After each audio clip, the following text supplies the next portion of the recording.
Assalamualaikum warahmatullahi wabarakatuh. Shalom, Om Swastiastu, Namo Buddhaya. Selamat datang bagi hadirin dan juga teman-teman KKN sekalian. Perkenalkan, di sini ada aku, Syafa Karina, ada Bista, dan ada Lula. Kami akan mempresentasikan tugas KKN kami, yaitu literasi keuangan. Next, Miss. Yang pertama-tama, pengertian dari literasi keuangan. Jadi, literasi keuangan adalah pengetahuan dan kesadaran masyarakat mengenai lembaga keuangan formal, produk, dan jasa keuangan. Termaksud di dalamnya terdapat manfaat, fitur, resiko biaya, kewajiban, dan hak dari suatu produk dan jasa keuangan. Menurut Otoritas Jasa Keuangan atau OJK, literasi keuangan merupakan pengetahuan, keterampilan, keyakinan yang mempengaruhi sikap dan perilaku untuk meningkatkan kualitas pengambilan keputusan dan pengolahan keuangan dalam rangka mencapai kesejahteraan. Next.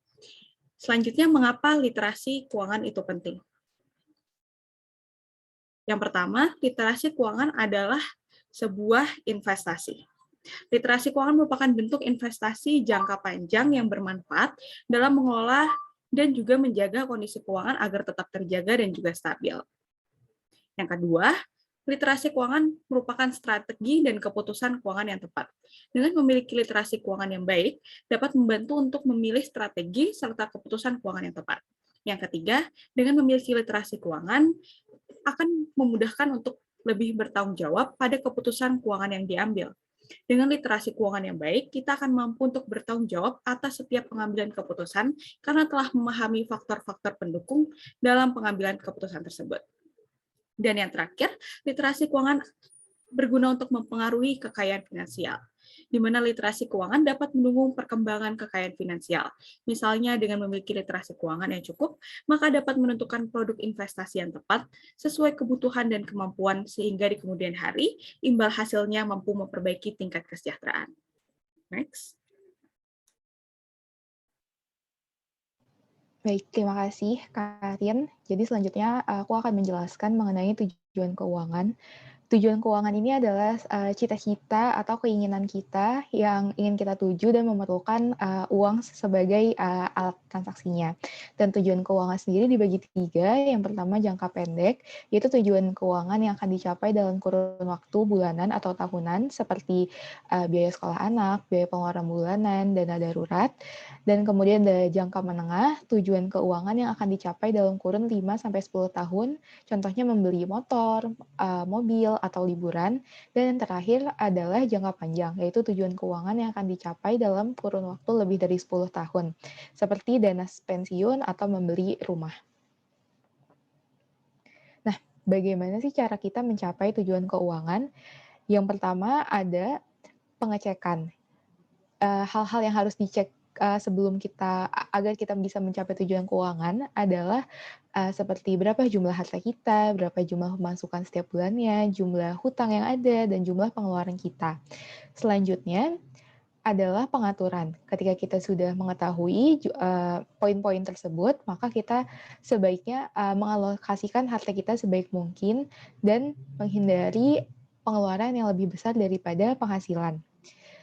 Setelah itu, dapat dilakukan pembuatan rencana, dapat ditanyakan beberapa pertanyaan berikut, yaitu kapan tujuan keuangan itu tadi ingin dicapai, lalu kira-kira berapa dana yang dibutuhkan, dan bagaimana cara mendapatkan tujuan keuangan tersebut. Yang ketiga adalah tulis keinginan seperti yang sudah disebutkan tadi, apa saja tujuan keuangan yang ingin dicapai, dan yang terakhir adalah eksekusi dan pengawasan, yaitu memastikan bahwa eksekusi berjalan sesuai dengan yang sudah direncanakan secara berkala.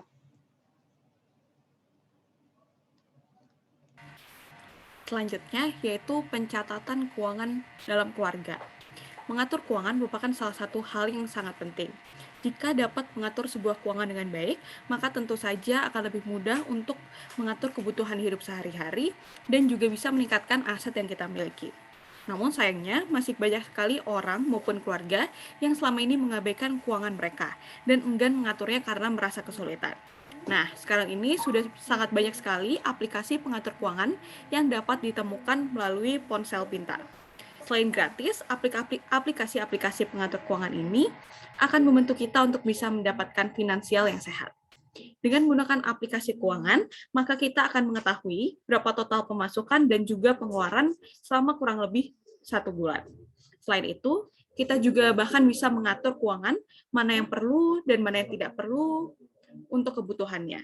Bahkan, melalui aplikasi, kita juga bisa menyediakan fitur pengingat pembayaran tagihan, sehingga akan membantu kita untuk membayar tagihan tepat pada waktunya. Next, please. Salah satu aplikasi pengatur keuangan yaitu aplikasi Sikapi Uangmu. Aplikasi ini merupakan aplikasi yang disediakan oleh OJK yang dibangun sebagai alat untuk membantu merencanakan keuangan dan juga men-track pengeluaran dengan bijak. Dengan adanya aplikasi ini, pengguna dapat melakukan perencanaan keuangan secara lebih baik dan juga lebih mudah. Selain itu, melalui aplikasi ini juga menyediakan tips keuangan serta berita dan kegiatan literasi dan inklusi keuangan. Aplikasi ini dapat langsung diunduh melalui Apple Store dan juga Google Store. Di mana tujuan utama dari aplikasi ini yaitu pengguna dapat membuat perencanaan keuangannya dengan baik dan juga secara lebih mudah. Dan juga bisa menjangkau masyarakat yang berada di daerah terpencil. Fitur yang disediakan antara lain yaitu tips dan artikel keuangan, kegiatan edukasi, perencanaan keuangan, serta fitur mini survei. Next, Miss. Nah, selanjutnya untuk selanjutnya adalah mengenai pembagian pendapatan. Nah, dari uang yang kita dapatkan setiap bulannya, akan lebih baiknya jika kita membagi pendapatan kita menjadi 3 bagian, yaitu setengahnya atau 50% itu untuk kebutuhan penting atau sehari-hari seperti hutang atau cicilan, makan, listrik, air, bensin, dan pulsa. Kemudian 30% pendapatan digunakan untuk tabungan dan investasi, baik yang dana darurat, investasi jangka pendek atau jangka panjang, dan terakhir adalah dana lain-lain, seperti wisata, kado, ataupun arisan. Nah, selanjutnya, apa tujuan asuransi? Asuransi sendiri adalah perlindungan terhadap aset yang dimiliki seperti kesehatan, properti, atau jiwa. Asuransi kesehatan adalah perlindungan asuransi yang secara khusus menjamin biaya kesehatan atau perawatan para anggota asuransi tersebut, seperti contoh BPJS Kesehatan, dan ada asuransi swasta lainnya seperti Prudential dan Manulife. Lalu ada asuransi jiwa, yaitu pertanggungan asuransi yang diberikan ketika anggota asuransi tersebut meninggal karena suatu hal yang tidak terduga. Seperti tadi ada lagi Prudential, ada Manulife, dan ada BCA Life Proteksi. Dan yang terakhir adalah asuransi pendidikan, yaitu pertanggungan asuransi yang memberikan proteksi atas pendidikan anak di masa depan yang disertai investasi. Pemberinya ada juga dari Prudential, ada Manulife, dan juga dari BCA. Nah, kenapa sih asuransi itu penting? Yang pertama adalah membantu untuk mengatur keuangan dan mengelola resiko, yaitu merencanakan keuangan sangat penting untuk hidup kita di masa mendatang. Dengan melakukan kewajiban membayar premi setiap bulan, sadar atau tidak, hal ini membantu kita mengatur keuangan kita. Kita jadi terlatih dan lebih paham cara mengatur keuangan, misalnya untuk membayar premi asuransi, belanja kebutuhan, dan hal lainnya. Yang kedua adalah membantu mewujudkan impian di masa depan. Jika terjadi sesuatu yang tidak diinginkan, maka asuransi akan membantu dan membiayai sehingga tabungan maupun investasi aman. Dan terakhir adalah memberikan perlindungan pada orang tersayang. Melindungi orang terdekat dari risiko yang terjadi sehingga tidak memberikan dampak yang besar pada orang terdekat. Semisal pencari nafkah meninggal dunia, maka dengan asuransi keluarga masih dapat dihidupi dari warisan asuransi yang ada. Nah, selanjutnya kami akan membahas tentang istilah-istilah yang sangat terkenal dan umum dalam dunia literasi keuangan. Yang pertama ada yang namanya istilah pinjaman online atau pinjol. Pinjaman online itu apa sih? Nah, pinjaman online itu adalah jenis pinjaman yang cukup diajukan secara online melalui aplikasi ponsel tanpa perlu tatap muka. Tetapi ada beberapa pinjaman online yang tidak terdaftar dalam otoritas jasa keuangan sehingga masuk dalam kategori ilegal. Nah, kan di bank sendiri itu juga ada yang namanya pinjaman tanpa anggunan atau KTA. Nah, Bedanya apa sih KTA itu dengan pinjaman online itu sendiri? Dari segi kelebihannya, kalau pinjaman online itu dia syarat dan dokumen pengajuannya, pinjamannya sangat mudah. Kemudian proses persetujuan yang instan, bisa dalam beberapa jam, dan juga fleksibilitas tanpa perlu datang ke kantor cabang. Kemudian tenor fleksibel, model mingguan, dan juga beberapa perusahaan tidak mengharuskan nasabah memiliki riwayat kredit yang bagus. Sedangkan kalau KTA itu sendiri, kelebihannya adalah limit atau batas kredit yang tinggi, bunga kredit yang kompetitif yang telah ditentukan oleh Bank Indonesia, banyak pilihan bank, mulai dari bank daerah hingga bank nasional atau bank berkreditan rakyat hingga bank syariah. Kemudian nasabah juga akan diasuransikan apabila meminjam melalui bank dan juga jangka waktu pinjaman yang dapat disesuaikan. Nah, kalau dari kekurangannya sendiri, pinjaman online itu bunganya yang tinggi karena tidak diatur oleh OJK. Kemudian limit atau batas kredit yang cenderung rendah dan juga bocornya data pribadi dari aplikasi yang dapat menjerumuskan nasabah ke dalam beberapa kasus penggelapan uang. Kemudian pinjaman bank, kekurangannya adalah syarat dan dokumen yang dipenuhi cukup banyak, kemudian memerlukan riwayat kredit yang baik atau kredit skor, kemudian memerlukan proses persetujuan yang berhari-hari dan limit kredit berbeda jauh dari nilai yang diberikan. Nah, gimana sih cara kita tuh bisa menghindari pinjaman online yang ilegal itu sendiri? Yang pertama, kita harus mengecek melalui situs OJK.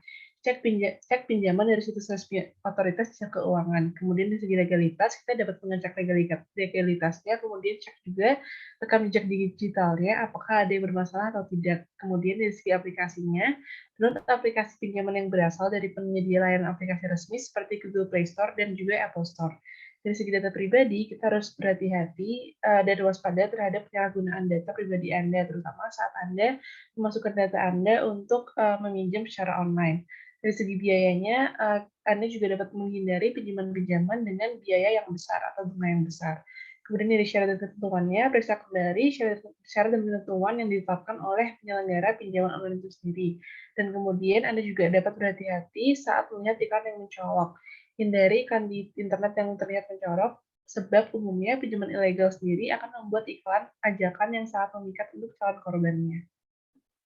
Kemudian ada istilah kedua yang cukup umum dalam dunia keuangan, yaitu adalah cash on delivery atau COD.